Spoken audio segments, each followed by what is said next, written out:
Bom dia, pessoal. Mais uma vez estou aqui hoje para trazer mais uma dica para vocês. Lembrando sempre que essas dicas são pedidos feitos a vocês. Agradeço por todos os e-mails enviados.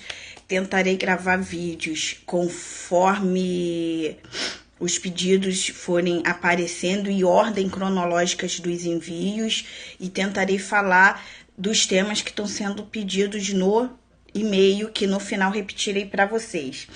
A dica de hoje é a diferença de divórcio judicial e divórcio extrajudicial. Foi uma dúvida enviada para o nosso e-mail e hoje eu estou trazendo esse vídeo aqui para trazer essa explicação da prática jurídica de forma concreta, do dia a dia, tá? Então vamos lá. O divórcio hoje, ele pode ser feito de forma judicial e extrajudicial. Qual a diferença de um para o outro? Judicial é aquele que você tem que interpor uma ação na justiça para que seja decretado o seu divórcio. E extrajudicial é aquele divórcio feito em cartório de ofício de notas. Qual o requisito para que você tenha um divórcio extrajudicial hoje? Então, vamos lá, os requisitos que, se você preencher, você consegue realizar o divórcio extrajudicial, ou seja, em cartório, não precisando ingressar com uma ação judicial. Primeiro, ser um divórcio consensual. O que seria um divórcio consensual? O divórcio consensual é o divórcio em que o casal concorda na separação. Tanto um contra o outro deseja o divórcio, concorda com o divórcio, não tem briga para que ocorra esse divórcio. Então, o primeiro requisito é que haja consenso entre as partes, que ambas as partes concordem com o divórcio. Caso não haja a concordância do divórcio por uma das partes que seja, não perde o requisito do processo ser extrajudicial e aí você tem que ingressar com uma ação judicial para que ocorra a separação. Essa é o primeiro requisito. O segundo requisito, o casal não pode possuir filhos menores, tá? Incapazes e não emancipados. Então, se for filhos menores, incapazes e não emancipados, eles não podem, apenas havendo filhos, tá? Nesse sentido, não pode ser feito de forma extrajudicial. O processo tem que ser feito de forma judicial, ou seja, interpor ação para que ocorra o divórcio do casal. Esse é o segundo requisito. O terceiro requisito é a escritura, ela é feita por um tabelião de ofício de notas, tá? É livre, você não é obrigado a fazer na mesma região em que foi registrado o casamento, que o casamento é registrado no cartório de registro de pessoas civis. Então, não é feito no mesmo cartório, é feito no cartório de ofício de notas. Quando é feito esse divórcio, é feita uma escritura.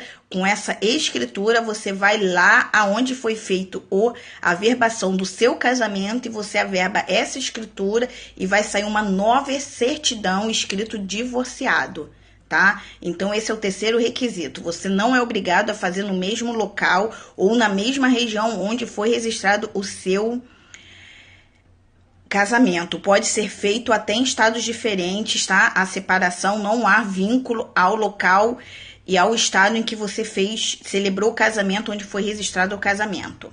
Apenas após a realização do divórcio extrajudicial, você é emitido uma escritura e com essa escritura você leva ao local onde foi averbado o seu casamento e dali você recebe uma outra certidão que consta a expressão divorciado, tá? Uma vez casado, você nunca mais volta ao status de solteiro.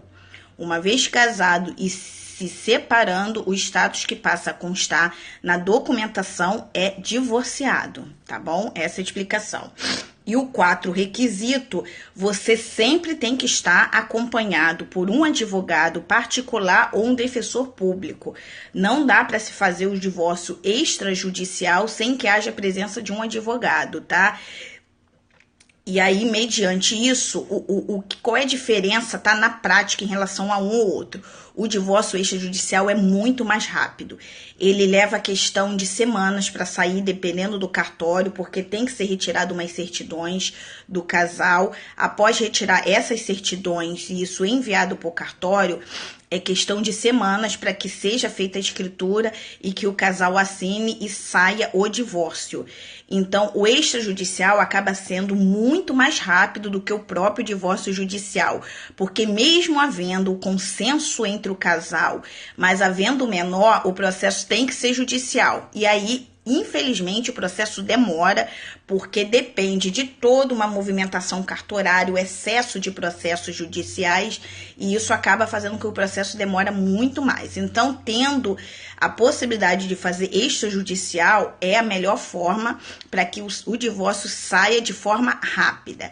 Só que isso gera uma despesa, porque o cartório cobra por ato realizado. Então, pesquise antes de escolher o cartório, porque apesar de haver uma tabela, a divergência está de valores de cartório para cartório. Os valores não são fixos, temos cartórios que cobram valor bem mais excessivos e outros bem mais baratos. Então, pesquise em 3 ou 4 cartórios antes de escolher o cartório que vai fazer a sua escritura de divórcio, porque há divergências de preços de cartório para cartório.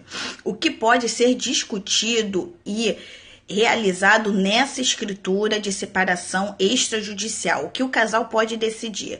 Ele pode decidir sobre separação dos bens do casal, tá? Isso pode ser decidido na escritura, pode ser decidido sobre questão de alimentos, se vai ter pensão alimentícia entre o casal, e também pode se discutir e ser dito e deixado de forma clara na escritura se o casal, o ex-cônjuge, continuará a utilizar o nome de casado. Então, isso tudo pode ser decidido na própria escritura extrajudicial e conforme for decidido ali e escriturado, tá? Porque isso fica tudo numa escritura pública, isso é registrado e passa-se a valer. Se por um momento ocorre o descumprimento disso, isso tem força de execução e pode ir diretamente para uma execução. Então, essa é a diferença, tá? Entre o divórcio judicial e extrajudicial. A facilidade e a rapidez que você tem no extrajudicial, preenchendo esses requisitos, e não preenchendo, você é obrigado a fazer o divórcio judicial. Em ambos os casos, você precisa estar representado por um advogado, porque é uma ação que precisa da presença do advogado, não há isenção dessa presença, podendo ser um advogado particular ou um defensor público. Então, essa foi a dica de hoje, foi uma dica deixada e enviada para o nosso e-mail de nossos participantes que mandou essa dúvida. Agradeço o envio, peço que vocês enviem mais dúvidas de casos jurídicos do dia a dia, que eu retorno aqui e gravo outros vídeos. Deixarei o e-mail e os nossos canais de contato, curso de prática jurídica@gmail.com. Esse é o nosso e-mail, curso de prática jurídica@gmail.com. E o nosso canal do YouTube é Curso Livre de Prática Jurídica. Todos os vídeos gravados aqui, eles são colocados lá no Periscope, eles são colocados no YouTube, vocês podem rever esses vídeos. Então, no YouTube é Curso Livre de Prática Jurídica. E temos o canal do Facebook, que é Curso Livre de Prática Jurídica também. Lá, além de ser colocado os vídeos, também colocamos dicas do dia a dia. Ontem teve uma decisão recente sobre uma punição dada ao Banco Santander por uma publicidade enganosa. Então, vale a pena vocês lá olharem, porque às vezes vocês são usuários e foram cobrados por uma tarifa indevida. Então, olha lá a dica, e se tiver uma dúvida sobre isso, só mandar um e-mail que eu gravo um vídeo falando sobre o tema. Agradeço a todos que estão presentes online assistindo, aqueles que vê na reprise e agradeço aqueles que estão nos dando retorno, enviando e-mail e sugerindo temas. Os temas são sugeridos por vocês. Vocês enviam o tema que eu gravo. Como o tema de hoje foi sugerido por um dos participantes, agradeço a pessoa que enviou o e-mail e peço que vocês enviem novas dúvidas que eu gravo aqui, sempre deixando claro, são dúvidas do dia a dia do prática jurídica, tá? A minha intenção aqui é esclarecer, no primeiro momento, para o estudante de direito, um advogado recém-formado, de como você atuar no dia a dia da prática jurídica.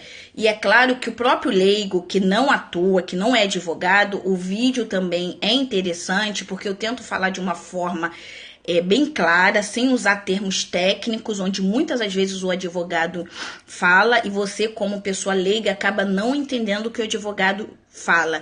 Então aqui a intenção aqui é trazer a dica tanto para advogados recém-formados como estudantes e até para leigo, porque assim você pode tirar uma dúvida que não conseguiu tirar com seu advogado e até já ir instruído com seu advogado quando tiver que interpor uma ação, já ter informação sobre isso, porque são informações que você não acha com facilidade na internet, e quando acha uma coisa explicada de uma forma que às vezes deixa dúvida e você acaba não entendendo. Então, a intenção sempre é essa. Então, dúvida direta de prática jurídica pode enviar para o nosso e-mail, inscreve-se lá no nosso canal do YouTube, curte a nossa página do Facebook, e retornarei amanhã com outros temas. Se não conseguir, eu vou gravar mais, como eu já prometi. Eu tô gravando mais vídeos por semana, porque eu tô tendo mais retorno, as pessoas estão mandando mais dúvidas e eu vou gravar mais vídeos do dia a dia. Então, agradeço a presença de todos vocês e peço que vocês mandem lá temas para que eu possa gravar novos vídeos, tá bom? Ótimo dia para vocês. Tchau!